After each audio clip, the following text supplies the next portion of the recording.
No other one, love, fear, stray. No other one, love, fear, stray. No other one means that there's no other one. And you should love him, you should fear him, and you shouldn't stray after your eyes. Just kidding. No other one doesn't mean that there's no other one. No other one means no other one, love, fear, stray. No means you have a commandment to know there's a God. Other, you have a commandment to know that nothing else can be a power other than God. There's no other power than God. One is that it's absolutely one. Love is that you are to love God. Fear is you are to fear God. And stray is you're not to stray after your heart and after your eyes that you stray after. Now what these commandments are, these are the jail commandments. These are the isolation commandments. These are the commandments for someone who is walking down the street, waiting for a bus, waiting for their turn at the doctor's office. These are the commandments that require no physical object. You see, we have 6 commandments that can be done with the brain. You can actually do commandments with the brain. And you can just sit there and do them. And we're going to do all 6. We'll do a little meditation on all 6. But before we do it, we'll explain each one. But there's something called the 6 constant commandments. They're at all times as well. But I mean, maybe if you're in the bathroom, you should think about something else. But these are they're called the 6 commandments. Sorry, the 6 constant mitzvahs. 6 constant mitzvahs. So let's memorize it first. No with a K. No. You have to know there's a God. There are no others. He's absolutely one. Love him, fear him, and don't stray after your eyes. So if you're walking through an airport, you're like just walking down those long hallways, that's your chance. If you're standing in line for your flight, go for it. Do these commandments. You're waiting for a minyan, waiting for the repetition of the Shemona Esrei to start. Okay, go for it. That's a good time. You can do them at all times. And so let's go through each one. We'll do it as quickly as we can. No is that unlike Gentiles, Jews are commanded to know there is God. You can't just believe. If you believe there's God, you have not fulfilled the commandment, at least according to the Rambam. And I think all of us would like to fulfill it according to the Rambam, especially because he's the one who gave the amazing list of the 613 in his Mishnah Torah. Now, you should know that the first commandment, knowing there's a God, is really all commandments are contingent upon it. Think about it. If I want to get upstairs and receive reward for walking around in my cosmic dental floss, my tzitzis here. If I want to receive reward for this, and I didn't know there's God, and then I go upstairs and I say, hey, but I got these babies, yeah, my cosmic dental floss. So what's going to happen? They're going to say, well, why'd you wear them? So, because the Torah says. And, yeah, but is there a God? I'm like, I don't know. You believe in God? Yeah. But did you know there's a God? I'm like, how am I supposed to know? How would I know? And then they're going to be like, you don't get the tzitzis. You understand? Doing a mitzvah other than the fact that there's a God, the fact that there's a God, you hear what I'm saying? Doing a mitzvah other than the fact that there's a God is not doing a mitzvah. What is it? It's an action. It might even be a good action. But you're commanded by God to do these actions. But if you don't believe in God, so what are you doing? Believe. What? Did I say believe? Told you I just woke up. Just got out of the shower. So if you're doing an action, if you're doing a mitzvah because you know there's God, then you're good. But if you're doing a mitzvah because you believe there's God, then you're out. Again, this is according to the Rambam. The Ramban, with an N, Nachmanides, says belief is enough. So, but I mean, you want to get upstairs, you want to live 120 years on this earth, and to get upstairs only to discover that only according to the Ramban did you actually do anything. Is that what anyone wants here? Is that what you want? You want to get upstairs to find out that there was an opinion. Yeah. There was an opinion that you actually did mitzvahs in this world. So how do you know? How do you know there's a God? How do you get to know? So the answer is every person has their own threshold of evidence. Like, for example, anyone here ever go to university? Yeah, you two went to university, okay. And what did you study in university? International business. Business, you? I'm studying counseling. Counseling, you? International marketing. International marketing. So everyone he's here to help people, and you guys are here to make money and then help people. So We break them, he fixes them. we break them, he fixes them. Are you in the same business? Us too. Yeah. Have you met? No. Okay. So listen up. Anyone here didn't finish high school besides me? Okay, so us 3, 4. Okay. So 4 out of us didn't finish high school. What I was going to say, if one of these guys studied philosophy or something, they're going to have a much higher threshold to be able to say they know there's God than a guy who dropped out of high school. A guy who dropped out of high school doesn't need a ton of proof. Yeah, he just doesn't need a ton of proof. Can you bring this chair to right here by the wall there, under the electrical outlet? So thank you. So the perfect shot. So anyway, it's you don't have to find out there's a God like you find out there's a door that you just bang your nose on. Not like that. That's called empirical knowing. There's 2 types of knowledge. Empirical knowledge, like for example, that this cup is a cup. Would anyone argue that this is not a cup? So everyone would say this is a cup. Okay. Right, but the point is, it's empirical knowledge that this is a cup. But then there's deductive knowledge. Deductive knowledge is, for example, that the plane is going to make it. We all use that knowledge. We deduce. It's called deductive knowledge. So God is not asking you for empirical knowledge of his existence. He's asking you to get enough evidence to be able to say, I know there's a God. That's it. And it doesn't have to pass your friends, someone else's criteria, your criteria. You understand? You need to know there's a God based on what you call knowledge. Well, all of us get in cars without first taking them to the shop. All of us get in planes trusting the FAA checked that the plane's going to make it. We are risking it all the time, and every man in this room will get married with less than perfect knowledge. You're going to make your second biggest decision of your whole life. The second biggest decision of your whole life based on something that you don't know. You don't know it's going to work. You don't know. But you know enough that you're going in. That's called deductive knowledge. The same thing with God. What's the first biggest decision? The first biggest, you're asking me. Everyone knows what the first biggest decision. Really? I'm glad you weren't embarrassed to ask, but yeah, you guys know what the first biggest decision of your life is. Come down here. What? To come down here. Come down here. To be Jewish. To be Jewish. Take an airplane? You guys know the most important decision of your entire life? It's the one you have to ask before you get married. Are we having kids? What'd you say? What's for supper? No one here knows the most important decision of your life? There is no first most important. Oh, you're getting better?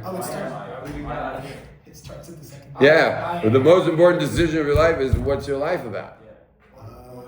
What are you dedicated to? If you got a life, you got to do something with it. Well, the most important decision of your life is what you're going to do with your life. That's why you have to decide that before you get married. Because what if you marry first and then you decide what your life's about? She'll be like, "What the hell's that?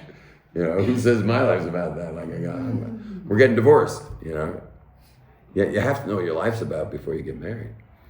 So the second biggest decision. That's not why it's the second biggest decision, but the second biggest decision of your life will be who you marry. First biggest decision in your life is what your life's about, what your life's for. And that, it's amazing that only human beings have this issue. We're the only ones with the issue. Of this whole entire creation, we're the ones with the issue. But God created it that way. Why? Because only then could you know. And only if you knew, then you could actually dedicate your life to it in a way that's, very real, rather than you making stuff up. You gotta know. You gotta know what life's about. Subconscious? What's subconscious? I don't know what subconscious. Oh, can you know it subconsciously? No, not if and it is to know subconscious. Oh, I see what you're saying. No, you have to know it consciously. You have to know it consciously. Although certain people can know it subconsciously. So I think anyone raised observant knows it subconsciously. You have to get it up here. Yeah. You guys are so lucky, those who are raised observant.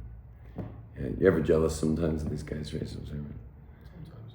Yeah, well, there's plenty not to be, these guys, and what do they know from rock and roll, we're not jealous of your music appreciation, but we're very jealous of the deeper, like you're saying, the subconscious knowledge of God that's in you because of your mother's milk. In Zen, your mother's milk. You guys were dipped in this knowledge. You may not have made it up here, but it's inside your bones. And having it in your bones is like, I'll tell you a quick story. My roommate and I, my chavrusa and I, we were learning very, very, very, very lot of hours together for many, many, many years. And he lives in a place called Beitar, which is a city like a half hour from here. And in Beitar, he lives in an American enclave of Beitar. But in this American enclave, a Yerushalmi family, which means a native Jerusalem family that's been here for 200 years, like 10 generations, accidentally they were buying on paper, and they accidentally bought with the Americans, which was their biggest nightmare. Like, they're with all these Americans when there's totally Yerushalmi communities they could have lived in. So it turns out that when you walk out on my friend Aaron's balcony, there's a balcony right up above it on the right where the Yerushalmis live with like 12 kids, and the lady's doing her laundry out there and stuff in a bucket and hanging it up and stuff. No machines necessary. And so what happened was, having these people who were like frumer than God as your next door neighbors, what happened was Aaron, for years and years and years and years, is trying to be frum enough for these people. So he was way outside of his comfort zone all the time, trying to be frum enough for his neighbors. And what happened was his grandmother, who's not frum, was coming to visit Israel to be with her grandkids. And he was so nervous, oh man, she never wears dresses ever. She only wears shorts in the summer and pants in the winter and short sleeve shirts and stuff. You understand? Oh, Kriya short sleeve shirts.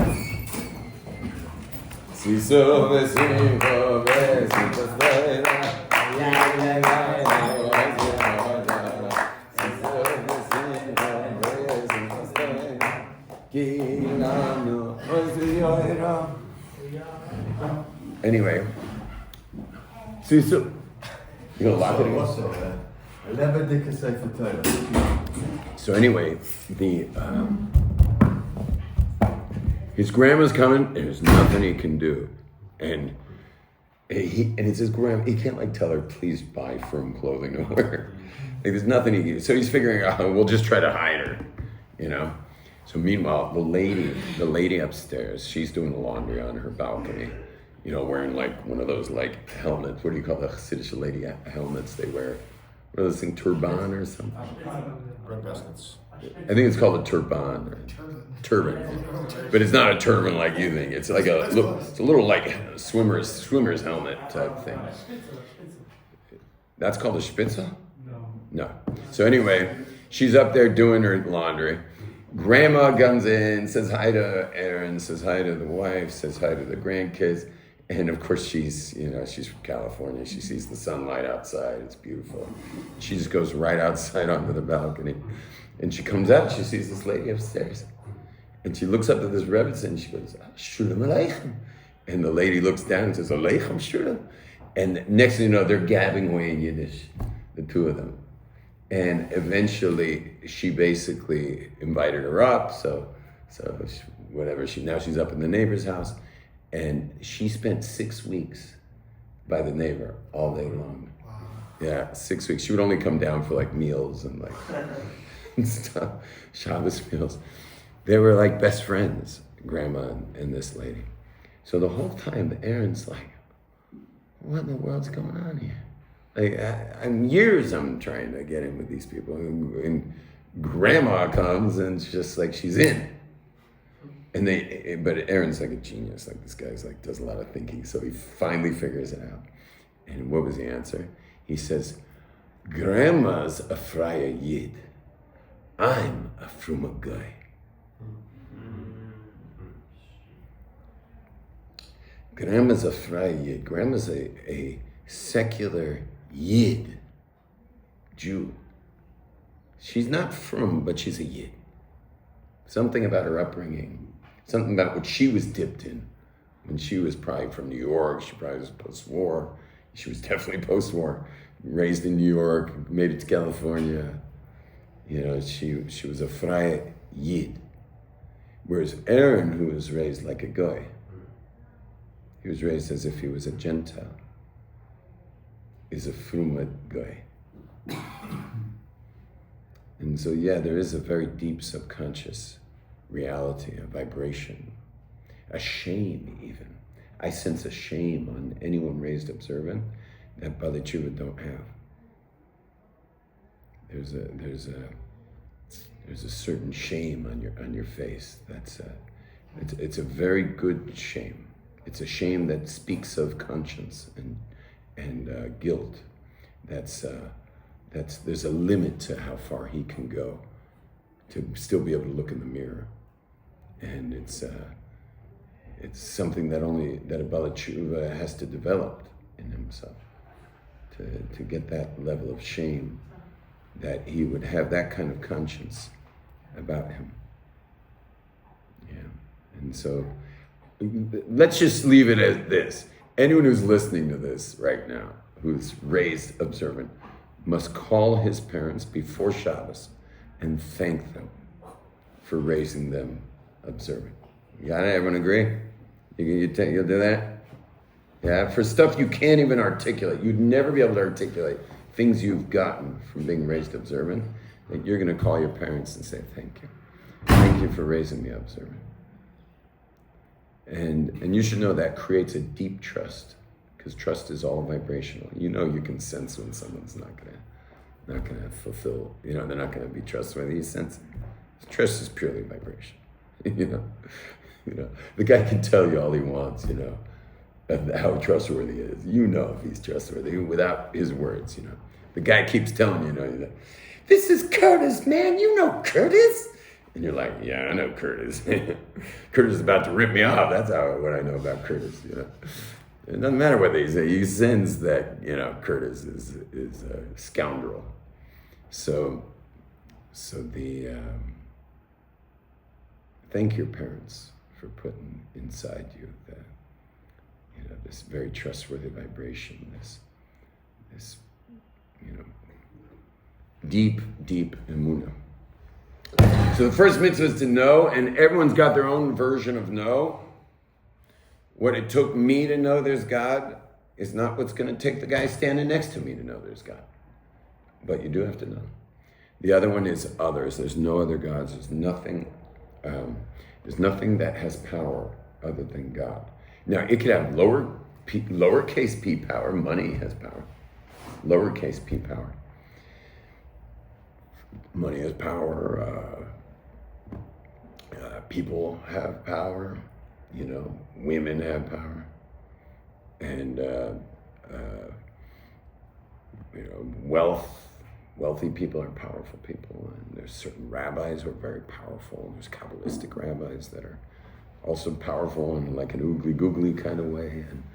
And the stars have tremendous power. The moon has power. And you realize the tides of the ocean are being pulled by the moon. Full moon, higher tides. You know, when there's giant waves, we don't care that much if it's a half moon, but giant waves in a full moon could be very dangerous. It can just sweep right into town.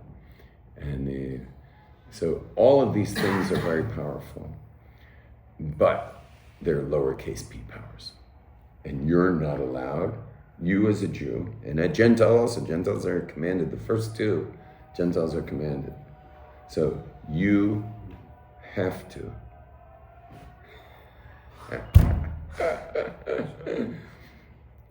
You have to be careful never to ascribe power to anything but that. And you can practice that all day long. You can't ascribe power to anything other than God. So if a guy, let's say you really need a ride, and a guy pulls over and he says, "Where are you going?" And you're like, "Jerusalem." He says, "I'm sorry, I can't take you." Like, okay, you know, he's not my messenger. He was only a messenger to begin with. Everyone's only a messenger. You see, everything's a medium. Everything's a messenger for something, but no one's the end in itself. What is idolatry? Idolatry is where you make the ends the mean. You make the means the end. You make the means the messenger, you make that the end. For example, we need the stars and the solar system and everything for whatever it does for us, without going into detail. But if you pray to it, you've made it the end instead of the means. The sun, for example. A lot of people pray to the sun. For example, Japanese people. Did you know that the sun is the highest god of Japan? Yeah, the sun. Yeah, I was with a nuclear radiologist, Japanese woman, who was taught by my uncle who founded nuclear radiology in the world. And it's a nuclear diagnostics of the heart. And anyway, so I'm sitting with her. He wanted me to meet her, so I'm sitting at the table, meeting this lady, and she's some like certified genius. Like she was sent by Japan as like the top cardiologist to come learn from my uncle. And we're sitting at the table, and I said, "So what do they believe in Japan?" And she's like, "Oh, we believe many things." I said, "Well, okay. But which one's God?" And they're like, "Oh, they're all God." And meaning there were many gods. And I said, "But don't you believe that there's like one God above them all?" And she's like, "Oh, of course. There's definitely one God above them all." I said, "Well, yeah, what do you call that?" She says, "The sun." And I'm like, Night there's no God over there? "What?" At night there's no God. At night. Very good. And no God at night in Japan. This is why there's a picture of the sun on their flag. You know, the Japanese flag is just a red ball. Is that right? It's a red ball. The flag. Yeah, that's the God. It's a red ball. Anyway, you need the sun. It's a means to an end, but don't bow to it. Don't make it the end itself. Okay, here we go. The next one is one. One we're not going to get into in depth because we talk about it all the time here. No, we finished the second one. No other one. One is that all there is God. None of this is real. Gentiles have no commandment to know that this world's just a digital matrix, that this world's not real. Yeah. One is that all there is God. That's it. Everything's an illusion. Okay? So you're not...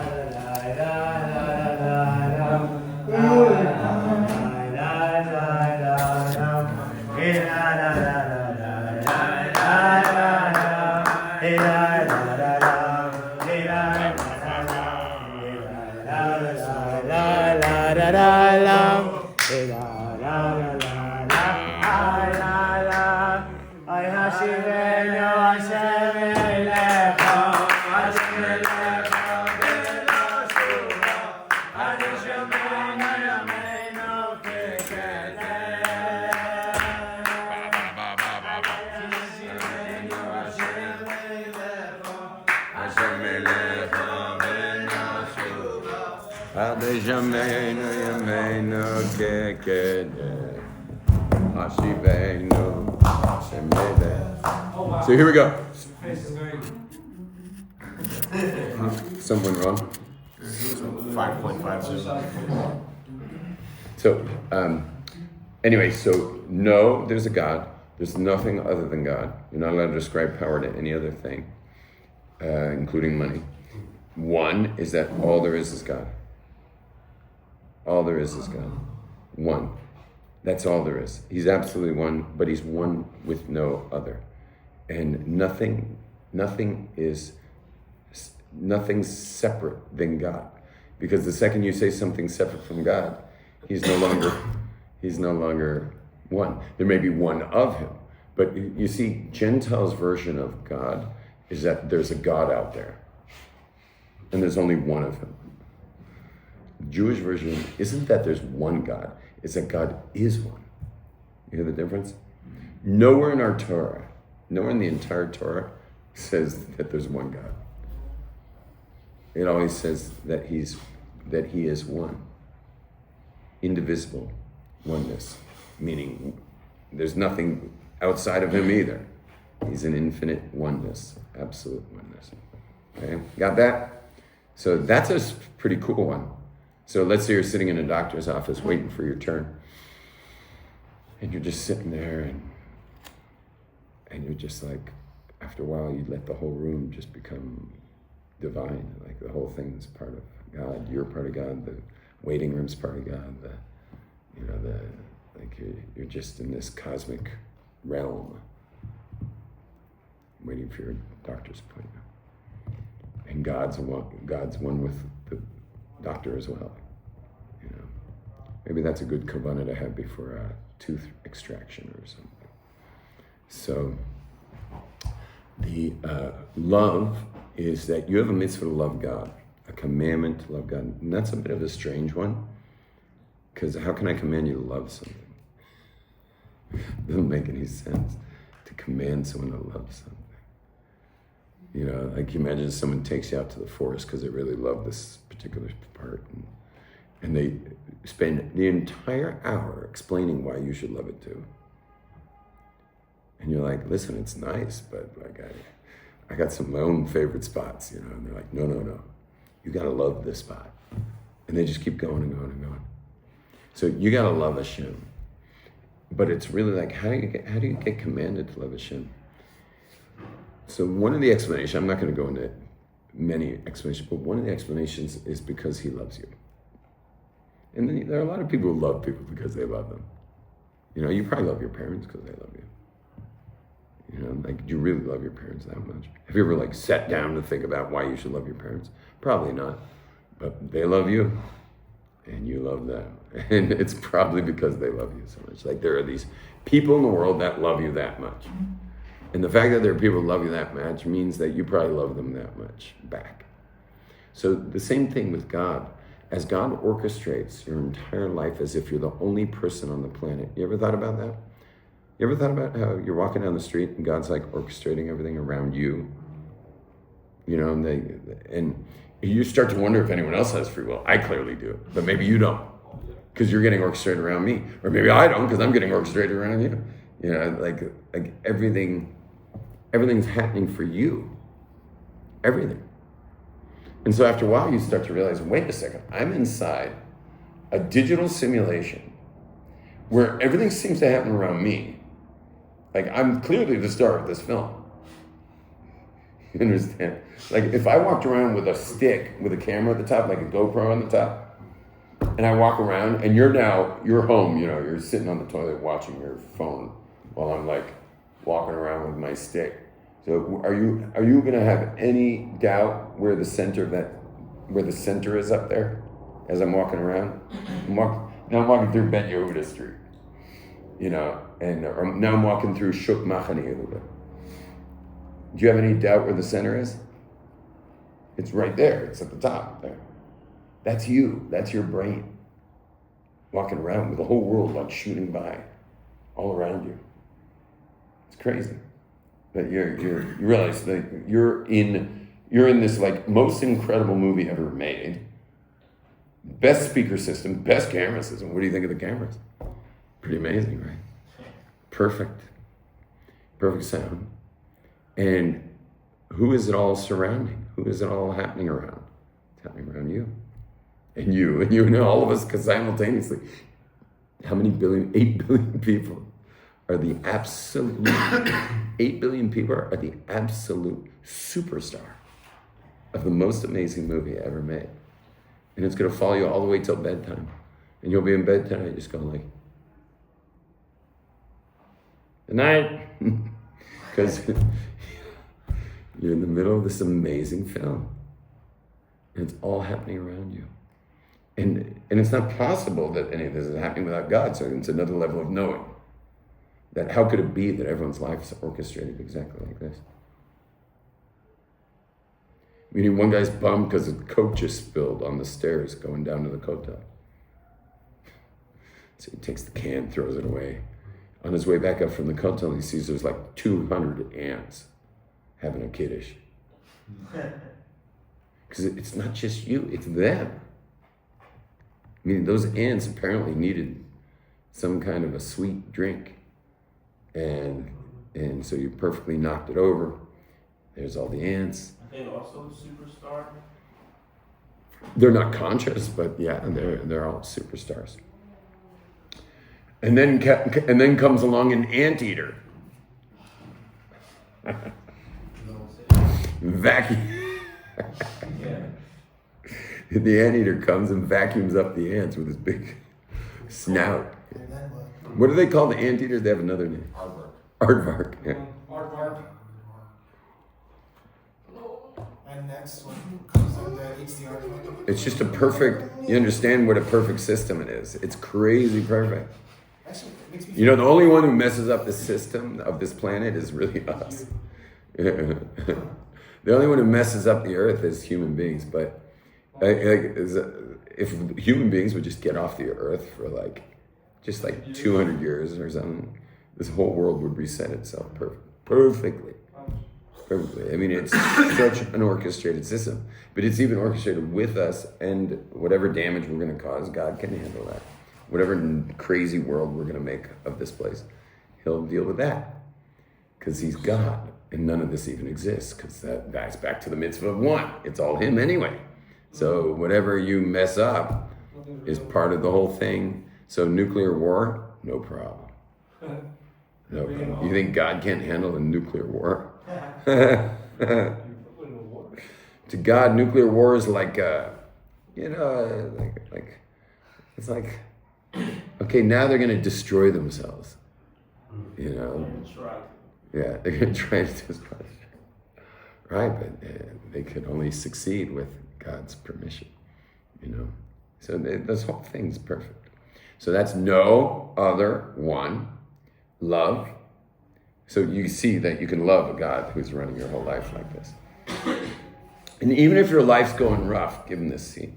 Even if you're having a rough life, even if you're having a hard time, it's always giving birth to the next thing. Your life's always giving birth to the next thing. Even the most difficult things. Financial difficulty. You're having a financial issue, it's giving birth to the next thing. Everything's always giving birth to the next thing. Now, the next one is fear. Because if we're all inside a system, that's being run by an all-knowing, all-present being, and we've been given free will, and we've got to somehow use this free will, even though it's not really real, but we at least think it's real, it seems real. That's pretty scary, because you can make the wrong choice.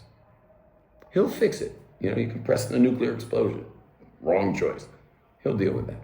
But the fact is that you're going to have to deal with the fact that you pressed the button. We all know it's common sense.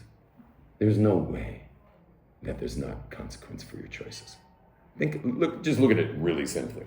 We all know in this world you can do whatever you want, and there's not necessarily instant karma like there is on YouTube. Okay, you can do all kinds of things, and you know you don't always pay the price. Isn't that the lower fear? What's that? Isn't that the lower fear? Yeah. So there's two levels of fear, lower fear and upper fear. Right now we're talking about lower fear.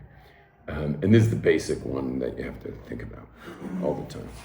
And that is that there's going to be consequence in your life. I never heard anybody explain Yirat Hashem like that.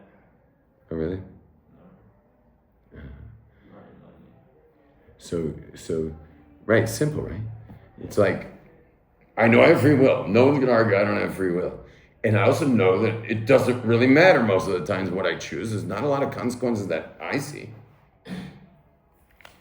But it would make absolutely no sense in a God system that the God who gave me free will isn't gonna collect in the end. He's not gonna collect, he's not gonna... There has to be that there's consequence. It has to be that there's consequence. And because there's consequence, I'm afraid what's in store. I'm afraid. I don't know if I'm making the right choices. Hope I am. I'm going to keep correcting. Course correction. I'm going to keep correcting my course. It's nice when you get feedback for a bad choice because you get course correction. But you got to correct it anyway. And you got to ask advice. You got to watch people who are doing things right and correct your course based on them. Like you got to do whatever you can. But it's important that you're afraid of the Creator that created you with the free will that you're going to have to pay for your choices. There's no free lunch. Whatever you do, you're going to have to pay for it. And we get little hints from our sages like you'll never get away with anything. You got to know that. Anything you think you'll get away with in private will get exposed. But you won't get away with anything. Meaning there is a perfection to it all that like you'll think you're getting away with something and later you'll look and you'll see you paid. You paid. It cost you. It cost you something.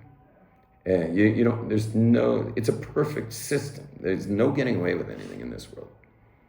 You will have to deal with it.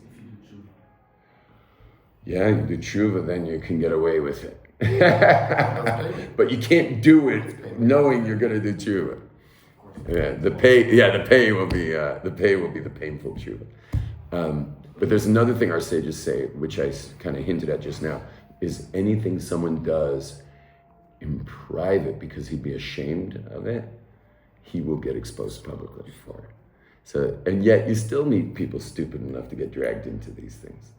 But the guy who thinks or the gal who think they can have like some other relationship with someone, and they, as long as nobody knows, it's just a matter of time until everybody knows, but it's really like a perfect system. And so if there's an added element of privacy, then that will become public too. Whatever you think you can get away with privately will be exposed publicly. Yeah.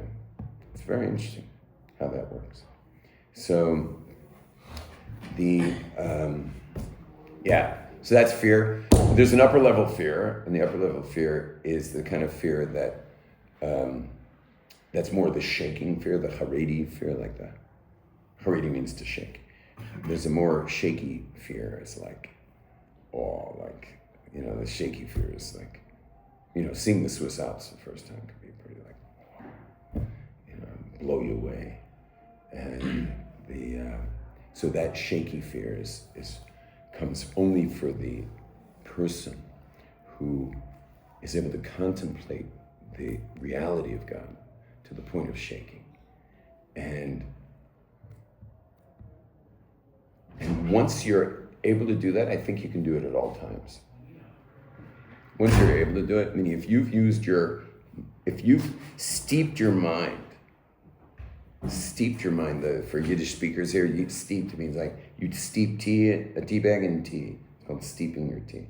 If you can steep your mind in Hashem, by understanding, you have to do some Kabbalah, but by understanding what we're talking about when we talk Hashem, you start to get freaked out with awe. You just like, you're like a deer in headlights. Once you get that, kind of like a bad trip on psychedelics, where you're shaking and you're like seeing way more than you can handle, and you're freaking out, and now you're just shaking and like, it's like a panic attack. for God. But this is not even the Kahaba. No. We're just talking about the year that's spoken about in like Chabad, Sifrei Kabbalah, like the Balatanya is very into this kind of year. And the Years Haroimus. Anyway, but once you have it, now you can walk around with it constantly. Now you know now. So now you walk down the street, you're just kind of like, Doesn't sound like fun. what? Doesn't sound like Well, no one has to see that's what you're doing. You're just smiling at everybody, like Shalom Aleichem. What's up? You don't think the friendliest Rebbes, you don't think Gamliel Rabinovich, like the friendliest rabbi in the world, he's like a cartoon character. Yeah? You don't think Gamliel Rabinovich isn't shaking? That man's shaking. And he's just the sweetest, friendliest, gonna give you a slap and, give you your love, and he's shaking, I promise you. A lot of people are shaking, and they're just the friendliest people in the world. Because they've come to other things in life to realize what's effective. You think Avram Avinu, with all his kindness, wasn't shaking? He saw shaking won't be effective. Shaking's not going to be helpful to bring people to God. So let's go for love and connection. We'll do love and connection. I'll do my shaking. With everyone else, I'll do my love and connection. And we're all good. So you can definitely be shaking before Hashem at all times with that. And then the last one is a strange one, and that's to stray after your eyes, after your heart. So we have a commandment not to just get pulled into our desires. Okay, you're supposed to be into God. You're supposed to want the right things. Sometimes, you start to stray. So how can that be constant? I can only be constant. Let's say you're straying after can I hold the baby for a second? Do you mind if your baby's on YouTube? Oh, my little friend. 50% of the money comes out of it. What's that? Well, 50% of it comes out of it. Hey, you. What's his name again? Ariel David. Oh, did he get on the camera? Nope. Oh, really?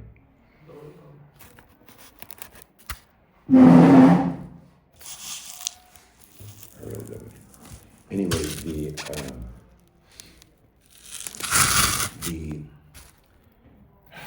where were we? I don't have my tripod or my microphones or any of my stuff. So, anyway, it sounds strange. I have to first see the car I covet to have not to stray after that. I have to see the person I desire walking down the street. You would think that it can't be a constant commandment not to stray. I'm giving you a good test because I see now everyone's looking between the baby and me and me. Right, but now's your chance to stay focused and practice because it's a constant thing. But what if the baby wasn't here? You don't have that issue of looking there and looking here. And if there's not that lady walking by, do you have a commandment not to stray? What does it mean you have a constant commandment not to stray? And I think the answer is that we're all atheists. I think the answer is we're all atheists. Do you know why you put the tefillin over the fontanelle? This is the area you have 3 parts of your skull, and they all meet right here. That's the soft spot. When a baby's born, his is still up. It's so funny, I'm talking about the fontanelle. Right in front of me is this soft spot here, which you have to be careful of with a baby. That's the fontanelle.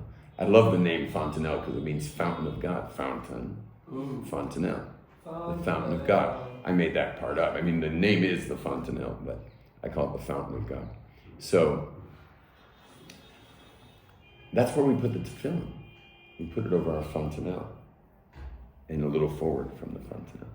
And you can feel your fontanelle a little bit. Right. You can feel it a little bit. You can see there's like a little tiny bit of, like a dot where your finger goes in a teeny bit. So, can you feel yours? Anyway. you're pretty front up. Stop filling my fontanelle. So, anyway, the fontanelle, notice what you have to do every morning. This is why it's so important to put your tefillin on in the morning. Guys, the tefillin goes on in the morning. If you get stuck and you wound up being one of those guys who puts his tefillin on right before Shkia, you still have a huge mitzvah, maybe a bigger mitzvah than anyone, because it's that important to you.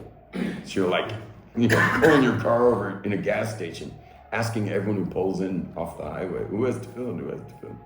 Like, meaning who else does that, except for the afternoon guys. So, but the reason you do it in the morning is because you have to put the tefillin, which has Shema Yisrael on it, you have to put it over the atheists. Over the atheists. You have to put the tefillin over the atheists. Who are the atheists? The atheists are it's called your cerebral cortex. It's all, that part of your brain, the cerebral cortex, is an atheist. Because what does your brain do? It senses space, it senses, physical things. It senses this world. You get that? Your brain is an atheist. And you have to put on top of the atheist your tefillin, so that the Shema Yisrael Hashem Elokeinu Hashem Echad is impressed upon the atheist, which is your brain. Your brain's an atheist. Like your actual hard drive is atheist. And you have to put the tefillin on that at the beginning of the day, so that maybe the rest of the day you'll behave accordingly. So what is stray? What is don't stray after your heart, after your eyes, after what you desire? Is the part of you that thinks this world's real. You understand? It's the atheist. It's the part of you that thinks this world's real, and then causes you to, oh, look at that one. Oh, check out that car. Or, oh, look at that. Or I'd like to make that deal, in business or whatever, even though it's, not really the right thing. You got that? Yeah. Nothing's real. The only thing that's real is the real, which is God. That's the only real thing. Okay, so we're going to all memorize this together. We're not going to have time for a meditation today, unless you guys really want. But we're going to memorize it together. We're going to say it over and over again. You ready? No other one, love, fear, stray. Again, no other one, love, fear, stray. Let's hear it. No other one, love, fear, stray. No other one, love, fear, stray. Say it. No other one, love, fear, stray. Guys, practice. No other one, love, fear, stray. No other one, love, fear, stray. No other one, love, fear, strength. There's no, you have to know there's a God. There's no other gods besides God. He's absolutely one. This whole thing's just a digital matrix, a digital simulation. Love him. He loves you. Fear him, because you gotta pay up someday. And obviously fear him because he's crazy awesome. And don't stray after your atheist brain of yours that will walk around the world as if he doesn't exist. Got it? Yeah? Okay, we can do a tiny meditation. Everyone close your eyes. Close your eyes. And just think about the thing that proves God the most to you. Think about the thing that proves God the most to you. That's enough. It only has to be to you that you know. So think about that thing. What is the thing that most proves God? To me, it's the fact that the world couldn't have created itself. There's no way this world made itself. It makes no sense. Not scientifically, not philosophically. Anyway, but you have to have the way you know. Other, keep your eyes closed, and that there's no other power. Think about things you've been ascribing power to that actually can move you in ways that, motivating you to go do stuff that, because you think it's going to have power if you don't get up and do it. So that's ascribing power to something. One is that nothing exists besides God. Even the sound you're hearing right now is just frequencies And let's say the frequency is at 440. Well, what's 440? It's 440 ones. Because every frequency in this world is made up of, it's the one. So everything's of God. Love is God's orchestrating your life as if you're the only person on the planet. He loves you. And therefore, it's obvious to feel love for a being that, your parents eventually stopped taking care of you, and God didn't. And then the fear, there's going to be ramifications and consequences to your choices. And the fact that God is all there is makes you shake. And stray is that your brain is an atheist, and you have to at all times keep in check that you're in this amazing system of a seemingly physical world, but it's really a spiritual world. We're all spirits in a material world that is only an illusion, and that all of this is one.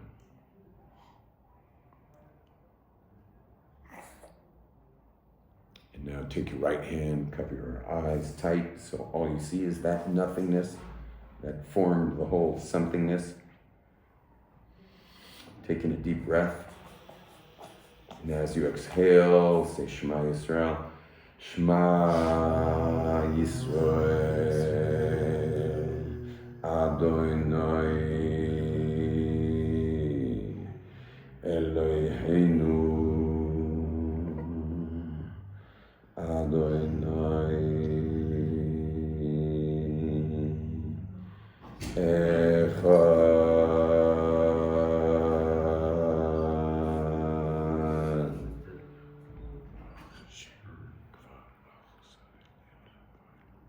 Opening your eyes.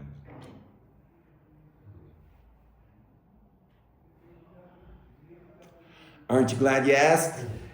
So, anyway, those are the six constant mitzvahs, sheish mitzvahs to medias, and walk around with these. You got them all times. You can do a mitzvah all times. So please hit subscribe. Make sure it's my channel that you're subscribing to, because I'm on a lot of channels, and all that good stuff. Hit it out.